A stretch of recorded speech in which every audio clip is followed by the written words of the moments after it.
Good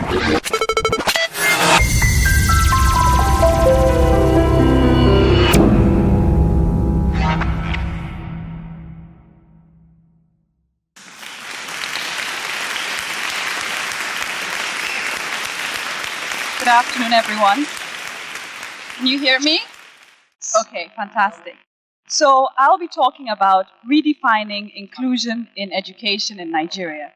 Now, the topic for today is inclusion, and I decided to structure my talk around that. So there's a quote by Nelson Mandela. It says that education is the one most powerful weapon to create change in the world. I'm very passionate about education, and I'm passionate about technology.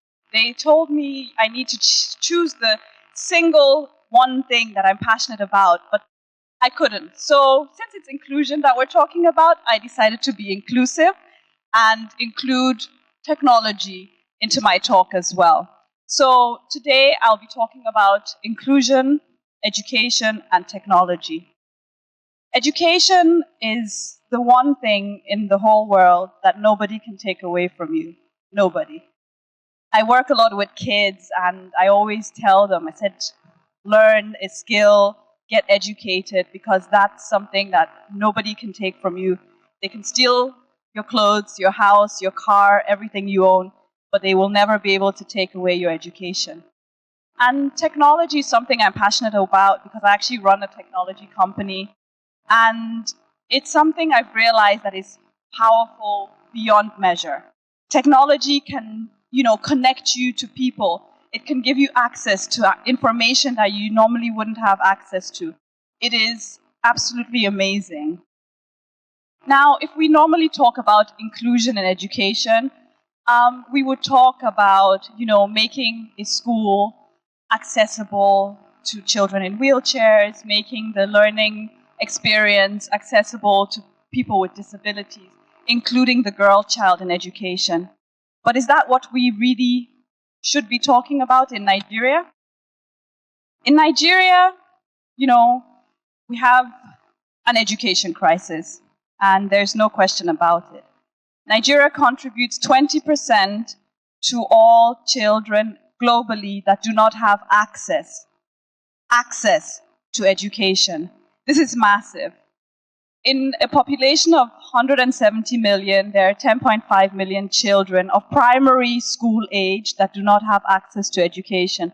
So we're not talking about people in secondary school, we're not talking about people in university, we're talking about basic primary education. A population like India, they have 1 billion people. In India, it's 2.3 million kids that don't have access. So you can kind of see 1 billion, 2.3 million, 170 million, 10.5 million.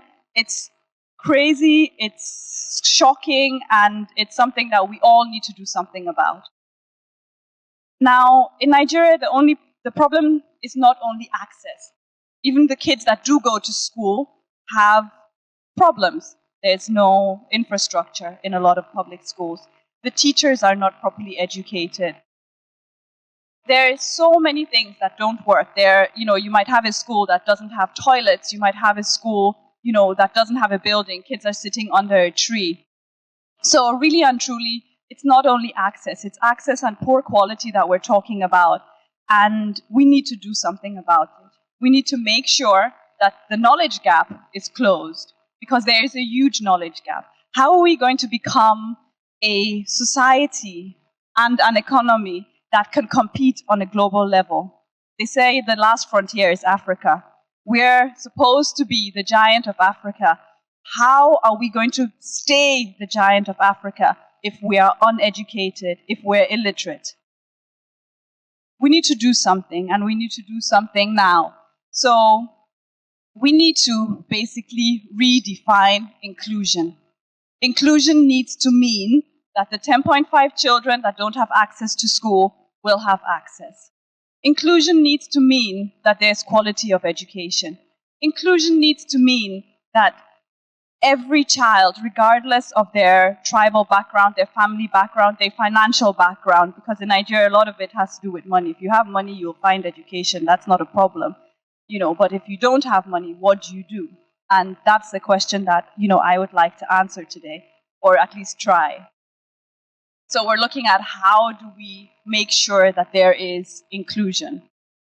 Now, as I told you, I'm really passionate about technology, and, I always tell people I learn on a daily basis because I have access to technology. If there's anything I don't know, I go online, I Google it, I search, I check different resources. And this is something that I want for every single child in this nation. I want every single child to have access, whether it's through their television, whether it's through a DVD that has educational content, whether it's through a USB that they can plug into a computer if they have one, or even take to a cyber cafe to have access, whether it's through their mobile phone, whether it's through a computer, or whether it's through a mobile ICT lab that can actually come to wherever they are. These are things that are possible, these are things that we need to look at, and these are things that we can create.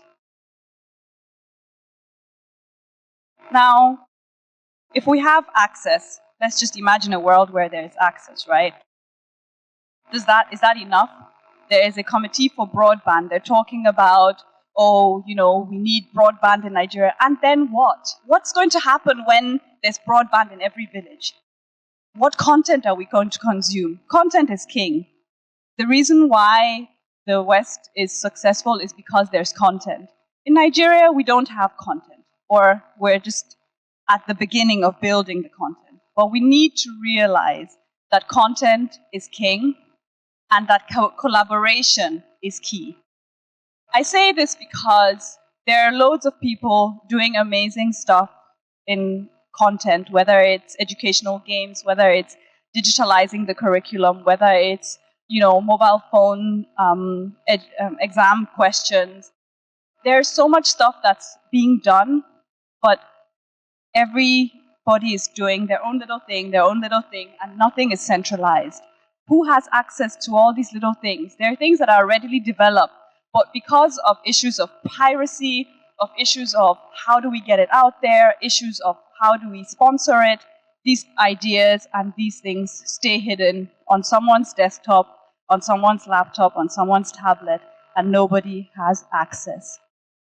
Now, my idea is to create an educational content bank for Nigeria. Now, this would mean collaboration on a major level. Now, there's already a lot of free content out there. There's open source content. Something that's becoming really popular is massive open online courses. And these are things that we can benefit from, and they will help us to leapfrog into the future, because we need to close that gap. But if we're struggling with people being literate, how do we do that? And I believe that technology is the only thing that can actually help us achieve that content gap being closed. It will take time, yes, but there are already people who are working on digital educational content. I'm actually part of a group of people that is working on basically digitalizing the entire Nigerian curriculum and making it available. And not only digitalizing it. When we talk about digitalizing it, a lot of people just think about, okay, you copy and paste the text, or you just type up a book. No, that's not what e-learning is about. That's not how technology will help us. That's not the kind of content that we're going to build and that we're building already. We're building content that is based on simulations and animations, content that is interactive.